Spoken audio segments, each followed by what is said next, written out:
So yes, my friends, given all of these points, I do genuinely think that walking is definitely better than running. Hear me out on this one.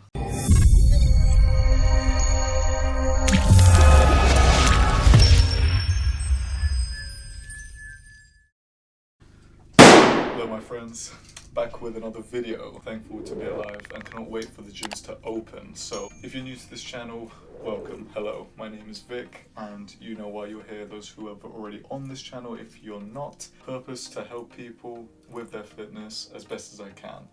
So now, let's jump in straight to the video with the pros and cons of this video. Now, is walking better than running? Now, it's quite a good question, to be honest. Please just take everything in your own opinion and do everything that you think is right for you. Only take my advice as you wish. Let's jump straight into the video now. Pros. Now, reduced injury, I hope you will agree with me on this one, whether you think running does burn more calories or not. Regardless, a reduced injury definitely will occur if you walk rather than run. If, let's say, for example, you are a 400-pound male or female, doesn't matter, completely equal and judge everyone the same way as I would myself. Just kidding. Seriously, going into this, for example, you were to take a 400-pound male or female, if you think about it. If you are running, just think about your knee joints, please. Obviously, I'm not pointing down. You thought I was, but let's get to the point. If you can imagine 400 pounds, you're literally going to be placing on your knee joints, and when you're actually running, you have longer strides.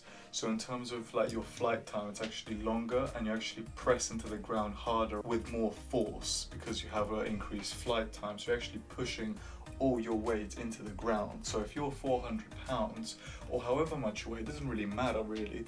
Just think about all that weight going onto one knee. That's how you can have increased injury if you're running. However, if you're walking, because you have reduced flight time, meaning that your leg literally just does not leave the ground. So when you're walking, you literally walk like this. Obviously, everyone knows how to walk. I'm not teaching you, but what I'm trying to tell you is when you're running, this is the flight time. You literally fly out and whatever, right? Have just an increased flight time. But when you walk, you don't have that. Okay, because you have the reduced flight time when you're walking, that you will be able to place less force on your joints, no matter how much you weigh, still be able to lose weight and enjoy it. And in terms of the actual calories, there's not actually too much difference between the calories of walking versus running. In terms of distance, you will have a longer distance, but that doesn't necessarily mean that you'll be burning more calories. It all depends on the intensity,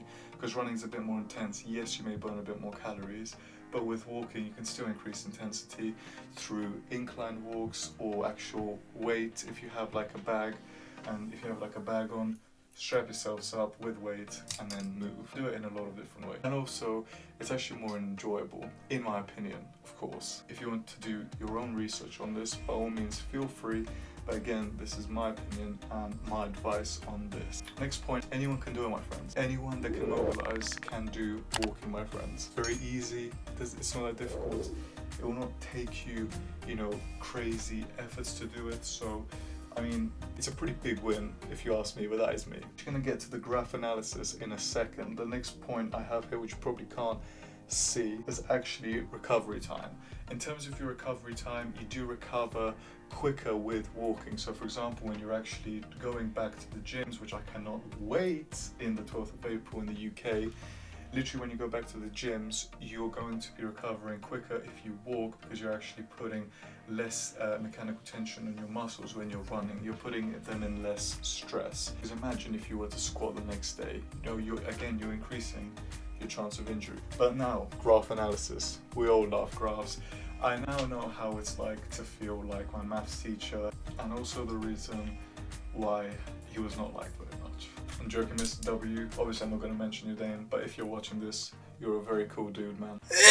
So my friends, in the graph analysis which you're about to see now, this was just a study that was done on 9 female runners and 10 female walkers.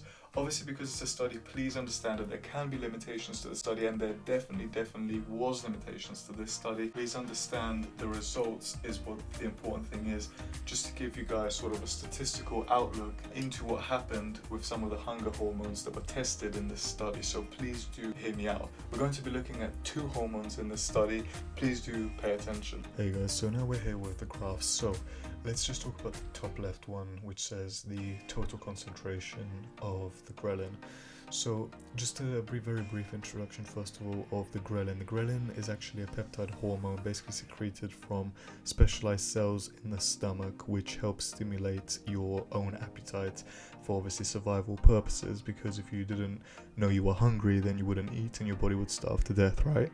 So that's exactly why it is. And then basically this just leads to hunger, then leads to consumption of food intake, and if you eat too much or too many calories, then obviously it can lead to weight gain, and that's the problem. But it's a very necessary hormone. I don't want you thinking it's your worst friend because you're gaining weight. You're gaining weight because of yourself. Let's never forget that, okay? In the total ghrelin levels of the runners compared to the walkers, it's very clear to see in the runners that the concentration of the total ghrelin went from 150 to 200, so they were feeling more hungry after their run, compared to the walkers, where actually only slightly increased from the start point to the end point, where it was about 125. It only increased up to round about 140-ish. So even though there was that peak, doesn't really matter. Only indicating from the start to the end point, it does show that the total ghrelin levels were actually very stable throughout the walkers compared to the runners. And it's the end point that really matters, because after you finish your cardio, you really don't want to be very hungry to eat a lot and then get all your calories back in. To support that point, there is also evidence in the top right hand side now where it shows the acylated ghrelin, which is basically the ghrelin that we all know. There are different forms of ghrelin, like acylated and deacylated ghrelin. From what I've researched, I'm not a chemist or anything, the conclusion in both is basically the same, in which it's saying that there is a statistical difference in the second graph of where the ghrelin is in the top right. There is actually a statistical difference showing that runners did experience a significantly higher level of ghrelin concentration after exercise compared to that of the walkers. So therefore the runners would have felt a lot more hungry after their run over the same period of time compared to the walkers. Therefore, as a result, runners would have been a lot more susceptible to eating more food after their cardio session compared to the walkers. And yes, I understand what you guys might be saying, well, obviously they would have burned more calories throughout that period. If you guys do your own research, you would actually see that although running could definitely burn a tiny bit more calories than walking, depending on the intensity. Unfortunately, it all depends on the intensity, my friends. Like if someone does an extremely intense run, then obviously they'll be burning a lot more calories. But if someone does an extremely intense walk equally, then obviously they would burn not the same amount of calories, but they'll still burn a lot more. The question is a more intense walk, you could prolong it a lot longer than a more intense run.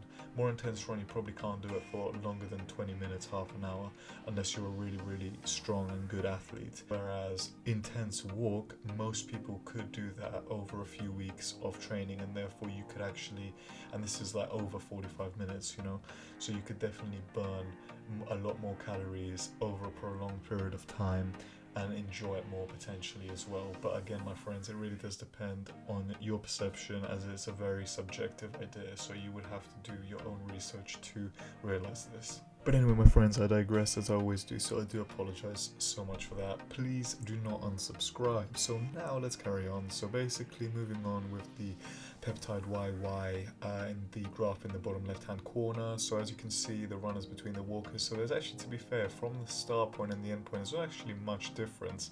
The only difference really being is the fact that walkers higher concentration of it throughout their walk, which is actually a good thing, because PYY basically increases satiation, basically increases your fullness effect by basically reducing the mobility of your food moving down the digestive tract, so therefore it will take longer for it to digest. There's not much difference between the runners and the walkers in this graph, which is good. However, the interesting part comes in GLP 1. So the glucagon-like peptide, no, I'm not making it up, that's genuinely its name, glucagon-like peptide 1, or the GLP-1, basically it increases satiation and decreases gastric emptying. So basically when the food is in your stomach, it stays in the stomach for longer. Just a brief introduction. So that's why you technically feel fuller. It also does a multitude of different things, to be honest, but that is one of the main ones that it does it for. And as you can see in walkers, the concentration even at rest is actually a lot higher, but then when people exercise it's actually a bit lower than that of the runners. So to be honest, with that one coming to, although it's higher at rest than the runners, it doesn't necessarily mean it's because of the walking, because actually there's no statistical difference between the GLP-1 concentrations in the walkers at 120 minutes compared to the GLP-1 concentration in the runners at 120 minutes, because the range bars overlap, essentially concluding that there's not much difference between the GLP-1 concentrations in runners and walkers. But please remember, my friends, there are limitations in this study. But again, my friends, please to understand this is not a definitive answer. And then finally, cons. These are literally the only 2 cons I can think of. Please let me know in the comments below if there's any other disadvantages to walking, but these are literally just mine. So it's literally just can take longer and can be tiring. That is literally it. Can be tiring because you're doing it for a longer period of time to achieve sort of the same stimulus as running. But in my personal opinion, in terms of the calories, it's a lot better and more efficient to be burning calories than walking in regards to running. Because in terms of a psychological aspect as well, which I've not covered here, if you think about it, you're much more likely to go walking every day than running every day. Because in terms of your mental and psychological aspect, we tend as humans to do the easier thing. And that's absolutely fine, there's absolutely no issue about it. But at the same time, you have to really do what you like the most. If you truly like running, by all means go run. Obviously be safe, but you know, you could wear knee pads and all stuff like that, so it doesn't really matter. So thank you for listening, my friends. This was a great video for me to make for you guys. I really do hope that I helped you out a lot. Please do comment below 3 things you're grateful for today, and also comment below if you truly do think walking is better than running. You know my opinion, as I've literally been talking about it for the last 10 minutes or whatever. Please do understand, again, this is all my opinion. If you do like this video and these sort of videos, please do let me know. Subscribe, like the video. Please keep up the support for this channel. Thank you so much. I really do appreciate you a lot. And my friends, I hope you have a great day.